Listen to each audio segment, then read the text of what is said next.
नमस्कार दोस्तों, आप सभी का स्वागत है Indian knowledge systems and Hindi by Tarun channel पर। और आज हम हिंदी साहित्य के यूजीसी नेट के पाठ्यक्रम की इकाई 4 वैचारिक पृष्ठभूमि के विषय में संक्षिप्त परिचय प्राप्त करेंगे, जो यूजीसी नेट के पाठ्यक्रम के अनुसार होगा, लेकिन एक पीपीटी के आधार पर संक्षेप में प्रयास रहेगा कि इसके इसमें शामिल विविध जो उपशीर्षक हैं उनको हम थोड़ा कवर कर सकें और आपकी एक बेसिक अंडरस्टैंडिंग, मूलभूत समझ इसके विषय में बन सके। तो नवजागरण, सबसे पहले इसमें जो बात आती है वो आती है भारतीय नवजागरण। साथियों, 19वीं शताब्दी में भारतीय समाज में जब तीव्र संक्रमण हो रहा था, उस समय 3 टर्मिनोलॉजी प्रचलन में आई। पहला पुनर्जागरण, दूसरा पुनरुत्थान, तीसरा नवजागरण। तो जो ये नवजागरण की अवधारणा है वही आपके सिलेबस में लगी हुई है। और भारतीय नवजागरण औपनिवेशिक आधुनिकता, परंपरा की पुनर्व्याख्या और सामाजिक सुधार का एक जटिल परिणाम है। राजा राम मोहन राय, विद्यासागर, दयानंद सरस्वती, स्वामी विवेकानंद आदि ने शिक्षा, स्त्री सुधार, धार्मिक विवेक और आत्मसम्मान पर बल दिया। हिंदी नवजागरण में जब हम बात करते हैं तो यहाँ भाषा, पत्रकारिता और राष्ट्रीय चेतना का विशेष महत्व रहा। तो जब हम नवजागरण की बात करते हैं तो इसमें इसका सीधा तात्पर्य यह है कि हम पहले से जगे हुए थे, लेकिन अब हमें नए तरह से जागना है। यानी हम गुलामी के कालखंड में भी जगे हुए थे, लेकिन अब हमें, प्राचीन समय में भारत जगा हुआ था, लेकिन अब हमें नए तरह से जागना है। और इसके अनुसार जो मध्यकालीन इतिहास है वो इस्लाम और हिंदुत्व की टकराहट नहीं है, और न ही वह अंधकार का काल है, बल्कि डॉक्टर रामस्वरूप चतुर्वेदी इसकी परिभाषा देते हुए बड़े सुंदर शब्दों में लिखते हैं कि नवजागरण दो संस्कृतियों की टकराहट से उत्पन्न रचनात्मक ऊर्जा है, और इस ऊर्जा के प्रभाव स्वरूप दोनों संस्कृतियां एक दूसरे की अच्छाइयां ग्रहण करना चाहती हैं और अपनी बुराइयां छोड़ना चाहती हैं। यही संपूर्ण सांस्कृतिक प्रक्रिया समाज के इतिहास में नवजागरण कहलाती है। तो सामान्यतः 2 नवजागरण हमारे यहाँ प्रचलित हैं। पहला है जिसमें इस्लामी आक्रमण के समय जो हमारे साथ आया था, और दूसरा है जब यूरोपीय आगमन के समय आया था। लेकिन यह जो नवजागरण की अवधारणा ही है, इसने ही भारत के स्वाधीनता आंदोलन की पृष्ठभूमि के रूप में भी कार्य किया था। तो जब हम हिंदी नवजागरण की शुरुआत करते हैं तो साहित्य में राष्ट्रबोध, स्वदेशी, जनजागरण और औपनिवेशिक आलोचना को अभिव्यक्ति दी। भारतेंदु, मैथिली शरण गुप्त, प्रेमचंद, निराला और दिनकर आदि की रचनाओं में स्वतंत्रता की ये विविध ध्वनियां सुनाई देती है। तो जब हम हिंदी नवजागरण की बात करते हैं तो इसके 3 चरण हमारे सामने आते हैं। पहला है 1857 का स्वतंत्रता समर। 1857 की जो क्रांति हुई थी, उस समय हिंदी नवजागरण का पहला चरण दिखाई देता है। दूसरा था भारतेंदु युग। हिंदी साहित्य में आधुनिक काल में कविता के युग में पहला जो युग है वो भारतेंदु युग के नाम से प्रचलित है। यही समय था जब साहित्य में नवजागरण का अभ्युदय माना जाता है। और तीसरा चरण था सरस्वती पत्रिका के प्रकाशन और महावीर प्रसाद द्विवेदी जी का जो कालखंड था। उस समय नवजागरण भाषा की दृष्टि से हमारे समाज ने, हमारी हिंदी जाति ने एक तरीके से नवजागरण को आत्मसात किया।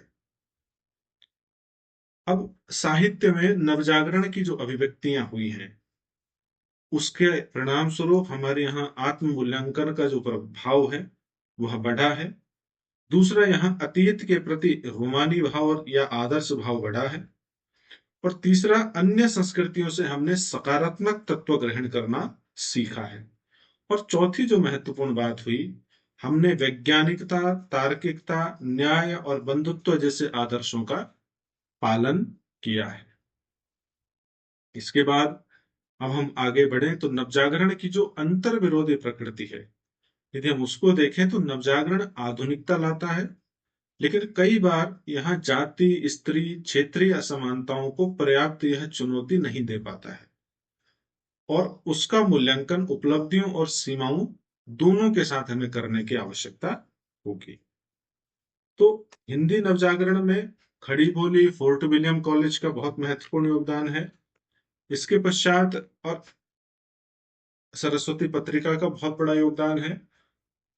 प्रेमचंद जी का योगदान है। हिंदी साहित्य के तमाम साहित्यकार, भारतेंदु, मैथिली शरण गुप्त, प्रेमचंद, निराला, दिनकर, इन सभी के रचनाओं में स्वतंत्रता की, स्वाधीनता की बहुत विविध ध्वनियां व्याप्त हैं।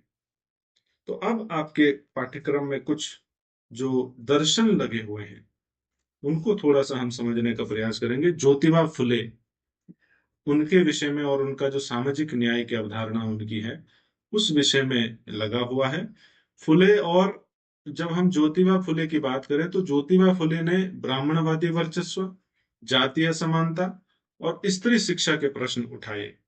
इन्होंने सन 1873 में सत्यशोधक समाज की स्थापना की और शूद्र, अतिशूद्र मुक्ति और विवेकपूर्ण सामाजिक पुनर्गठन का कार्यक्रम दिया।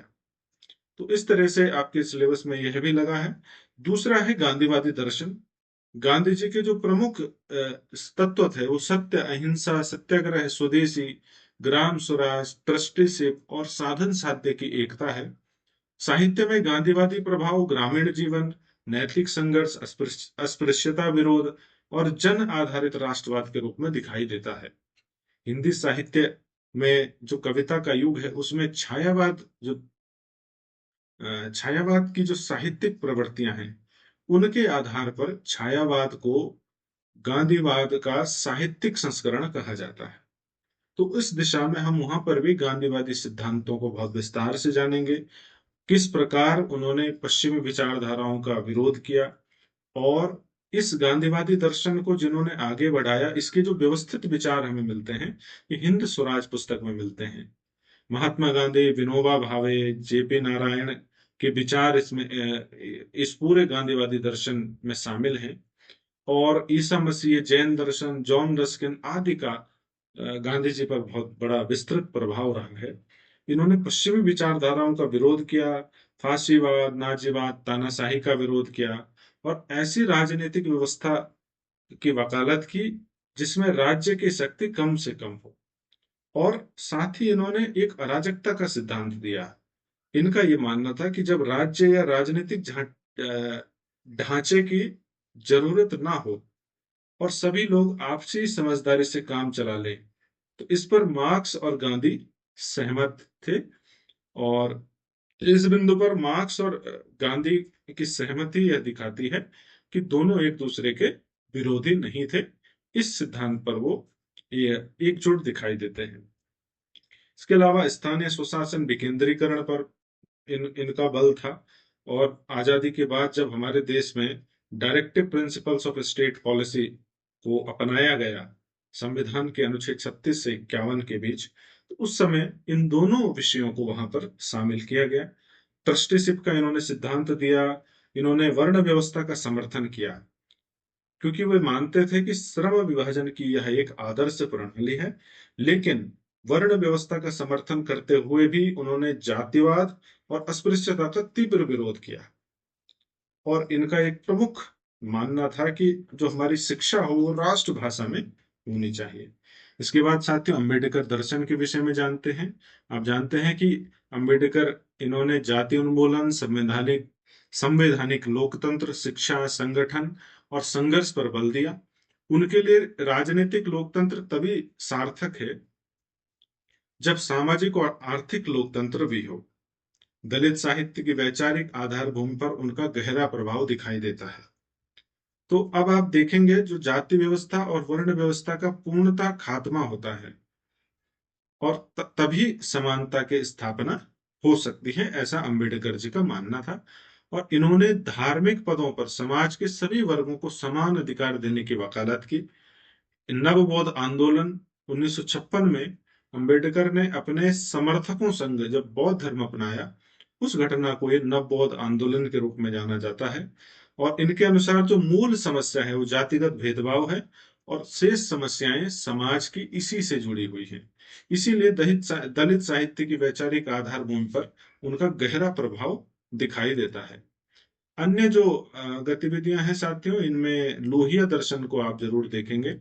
लोहिया दर्शन में जो राम मनोहर लोहिया जी हैं, जो भारत के एक राजनेता थे, जो जब आपातकाल हमारे देश में लगाया जा रहा था, उस समय इन्होंने बहुत मजबूती से जनता का पक्ष रखा था। और ये इन पर मार्क्स, गांधी और भारतीय परंपरा का प्रभाव दिखाई देता है। इनकी एक प्रसिद्ध पुस्तक भी है, मार्क्स, गांधी तथा समस्याएं। गांधी तथा मार्क्स के पास सीखने के लिए बहुमूल्य कोष है। यह लोहिया जी का एक प्रसिद्ध कथन है। और मार्क्स के इन्होंने द्वंद्वात्मक भौतिकवाद को तो स्वीकार किया, लेकिन इन्होंने वर्ग संघर्ष के सिद्धांत को अस्वीकार कर दिया। यानी अमीर और गरीब के बीच कोई हिंसक संघर्ष नहीं हो सकता, इस बात को इन्होंने स्वीकार किया। रूसी साम्यवाद की इन्होंने आलोचना की। और औद्योगिक विकास है तो ये वैयक्तिक स्वच्छंदता के पक्ष में नहीं थे। यानी वहां भी थोड़ा सा इनका सॉफ्ट नजरिया देखने को मिलता है। इनका एक प्रसिद्ध नारा था, मानेंगे नहीं पर मरेंगे नहीं। तो इस प्रकार, और एक अवधारणा इन्होंने दी थी लोहिया जी ने, सप्त क्रांति की अवधारणा। इसमें इन्होंने नर नारी समानता, रंग भेद असमानता के विरुद्ध, जाति प्रथा, विश्व लोक राज्य, आर्थिक समानता, लोकतंत्र, अस्त्र शस्त्र के विरुद्ध सत्याग्रह। तो इस प्रकार आपके पास, और इसके बाद अगला जो आपका दर्शन आता है वैचारिक पृष्ठभूमि के अंतर्गत, वो है अस्तित्ववाद।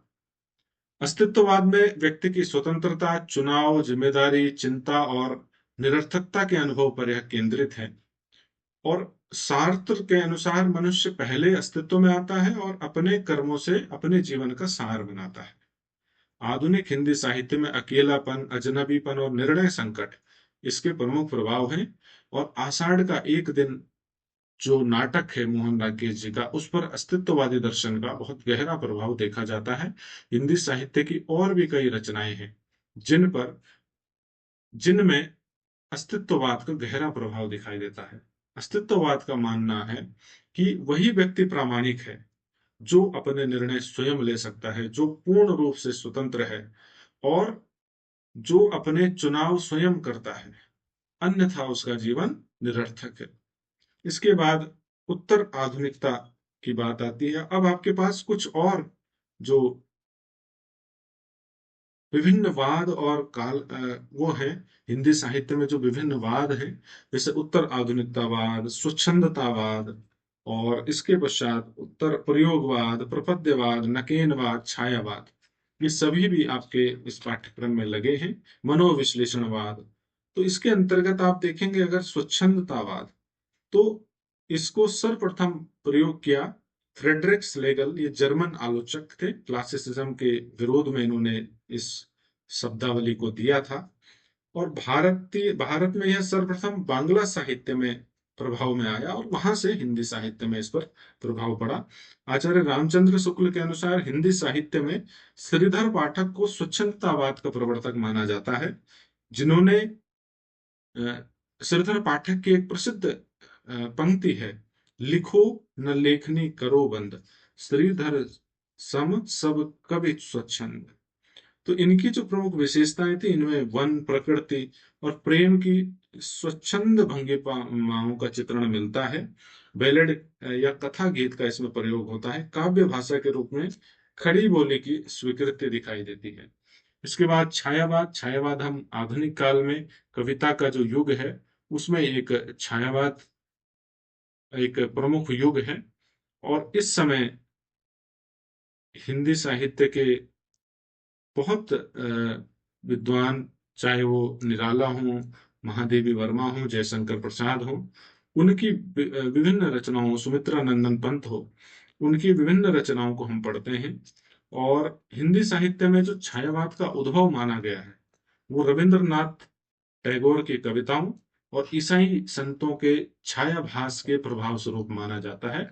यानी यह प्रभाव भी बांग्ला से ही हिंदी में आया। इसका सर्वप्रथम लिखित प्रयोग मुकुटधर पांडे जी ने किया। और इसकी 5 विशेषताएं हैं। इनको हम जब हम साहित्यिक प्रवृत्तियां देखेंगे विस्तार से तो वहां जानेंगे ही, लेकिन अभी संक्षेप में मैं आप लोगों के सामने बताना चाहूंगा कि यह वैयक्तिकता है, स्वातंत्र चेतना है, रहस्यवादिता है, शैलीगत वैशिष्ट्य है, अस्पष्टता है। छायावाद की जो प्रमुख कविता है वह कुररी के प्रति मुकुटधर पांडे जी की मानी जाती है। खैर ये फैक्चुअल प्रश्न है। इसके बाद आप लोगों के पास आता है उत्तर छायावादी या हालावाद या मानसलवाद। ये न तो छायावादी प्रवृत्ति है और न ही प्रगतिवादी। रामस्वरूप चतुर्वेदी इन्होंने उत्तर छायावाद नाम दिया। और इनका ये मानना था कि छायावाद और उत्तर छायावाद के बीच वैसा ही संबंध है जैसा भक्ति काव्य और रीति काव्य के बीच। अब आप कल्पना कर सकते हैं, भक्ति काव्य में ईश्वर की उपासना, धर्म, नैतिकता की बात की जाती थी और रीति काव्य में श्रृंगार और दरबारी संस्कृति और इसमें तर्क, इन सब विषयों का ज्यादा वर्णन, प्रेम प्रसंगों का अत्यधिक वर्णन था, समाज की अनैतिकता को महत्व दिया जा रहा था। तो ये अंतर है। तो इस प्रकार आप देखेंगे। और अब एक प्रगतिवाद एक और आपके सामने आता है। जिस प्रकार गांधीवाद का साहित्यिक संस्करण छायावाद कहलाता है, उसी प्रकार मार्क्सवाद का जो साहित्यिक संस्करण है वह मार्क्सवाद कहलाता है, वह प्रगतिवाद कहलाता है। तो मार्क्सवाद का साहित्यिक संस्करण के रूप में प्रगतिवाद आता है और प्रगतिवाद की बहुत सी विशेषताएं आपके पास हैं और बहुत सारी रचनाएं भी आपके पाठ्यक्रम में लगी हैं। जब हम विस्तार से पढ़ेंगे तो वहां पर प्रगतिवाद की विशेषताएं जानेंगे, प्रगतिवाद का उद्भव और विकास कैसे हुआ, प्रगतिवाद की जो शिल्प और कथ्य की जो विशेषताएं हैं उनको जानेंगे, उस समय के जो प्रमुख रचनाकार हैं उनकी रचनाएं कौन कौन सी थी और उन्होंने किस प्रकार मार्क्सवाद का प्रतिनिधित्व किया था, समाज के वंचित वर्गों का प्रतिनिधित्व किया था, इसको भी जानेंगे। अगला जो उसके बाद आता है प्रयोगवाद। प्रयोगवाद में यदि देखें तो यह प्रगतिवाद के बाद आता है और 1943 से 1951 का इसका कालखंड है। इसको भी हम बहुत विस्तार से ही देखेंगे। इसके बाद प्रपद्यवाद, नकेनवाद, इसमें यह प्रयोगवाद के समानांतर चलने वाला काव्य आंदोलन है और इसमें कवियों का दावा है कि असली प्रयोगवादी वही है। तो इसमें इसका नकेनवाद नाम इसलिए पड़ा क्योंकि ये 3 कवियों नलिन विलोचन शर्मा, केसरी कुमार और नरेश के काव्य संकलन इसमें प्रमुख रूप से एक साथ 1956 में प्रकाशित हुए थे। इन्हें नकेन के प्रपद्य भी कहा जाता है। तो इस प्रकार से आपके पास और इसके बाद आपके पास अस्मिता मूलक विमर्श यह भी लगा है। इसके विषय में भी आपके पास दलित, स्त्री, आदिवासी और अन्य अस्मिता विमर्श, अनुभव की स्वायत्तता, प्रतिनिधित्व और सत्ता संरचनाओं की आलोचना करते हैं। और इनका लक्ष्य केवल पीड़ा वर्णन नहीं, ज्ञान और साहित्य के स्थापित मानकों की पुनर्समीक्षा भी है। तो ये अस्मिता मूलक विमर्श की प्रमुख विशेषताएं हैं। और इसके बाद अंतिम विषय की ओर बढ़ते हैं, भारतीयता और आधुनिकता का जो संवाद है। इसको यदि हम इस रूप में देखें तो हिंदी साहित्य में जो वैचारिक धाराएं हैं वो परस्पर विरोधी होते हुए भी संवाद करती हैं। और किस रूप में करती हैं आप देख सकते हैं।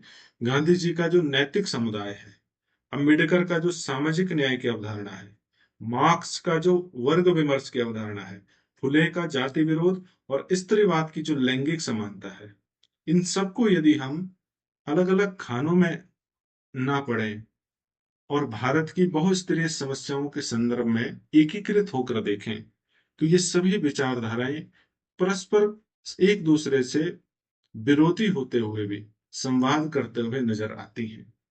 तो ये इन वैचारिक पृष्ठभूमि की खूबसूरती है।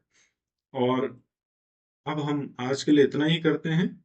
आने वाले समय में हम इन टॉपिक्स को, इन उपशीर्षकों को बहुत विस्तार से पढ़ेंगे, और मुझे उम्मीद है कि आप लोगों को यह पसंद आएगा।